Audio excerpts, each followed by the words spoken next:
Once, the Holy Prophet ﷺ said that the sign of a person given to falsehood is that they spread whatever they hear. Many people hear something and repeat it without checking. Sometimes complaints are made, but after investigation they turn out to be false.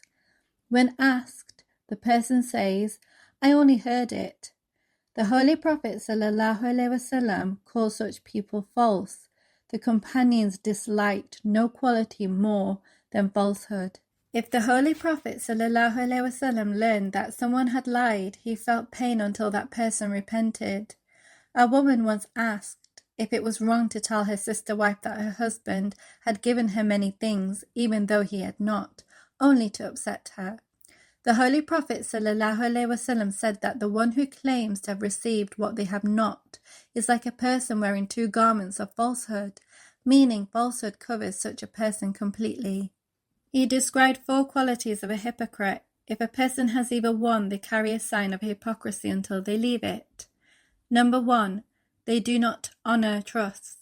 Number 2, when they speak, they lie. Number 3, when they make promises, they break them. Number 4, when they quarrel, they use foul language.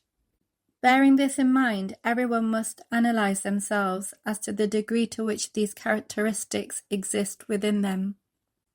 He warned against spreading false stories. Once in a dream, he saw a man whose face was being torn. He was told that this man used to leave his home and spread rumors in every direction. Some people create rumors for amusement. Some do it to harm others. Such people should remember that they are answerable before Allah. The Holy Prophet ﷺ said that when 2 people make a business deal, honesty brings blessing. If both speak truthfully, their trade is blessed. If they hide faults and lie, there is no blessing. Many transactions are based on deceit. Such dealings are never blessed. He once said that when a person lies, angels move far away because of the foul smell of falsehood. On one occasion, the Holy Prophet ﷺ placed his hand into sacks of grain and found wet grain hidden underneath. The seller said that rain had made it wet. The Holy Prophet ﷺ asked why it was hidden below, so people could not see it. He said that the one who deceives is not from among my people. Today, many Muslims still engage in dishonest business. As followers of the Holy Prophet ﷺ, we must uphold truthfulness. The Holy Prophet ﷺ was never swayed by people. He stood firmly against idol worship. He was known for complete truthfulness and trustworthiness. People came to him to settle disputes.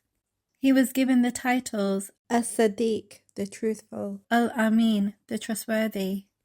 These titles were given by his own people. Never in Arabia had a whole nation unanimously given such titles to anyone. Falsehood is like idol worship. The promised Messiah ﷺ said that the world is in a dangerous state where falsehood is common. False witnesses, false cases, and forged documents are common.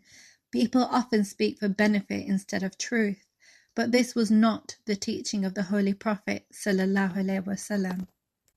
The Holy Quran says, "Shun therefore the abomination of idols and shun all words of untruth." Chapter 22, verse 31. When a person lies, they make that lie their idol. Just as idol worshippers rely on idols, liars rely on falsehood for gain. People begin to think they cannot succeed without lies, but the final victory always belongs to truth. When the Holy Prophet ﷺ first received revelation, he told his wife. She did not doubt him. She immediately said that Allah would never disgrace him. She said he helped relatives, supported the poor, honored guests, and stood for truth. Waraka bin Nawfal also testified to his truth. His cousin, freed slave, closest friend, and close family all accepted him quickly. They knew his truthful character from close experience. Those who knew him best testified in his favor. Hazrat Abu Bakr radhiyallahu anhu accepted him immediately. Why? Because he had seen the Holy Prophet ﷺ's truthfulness throughout his life. The first proof of a prophet is his character. Such a proof does not need any other miracle. May Allah enable everyone to follow the Holy Prophet ﷺ, adopt the teachings of the Holy Quran, and raise the standards of our truthfulness.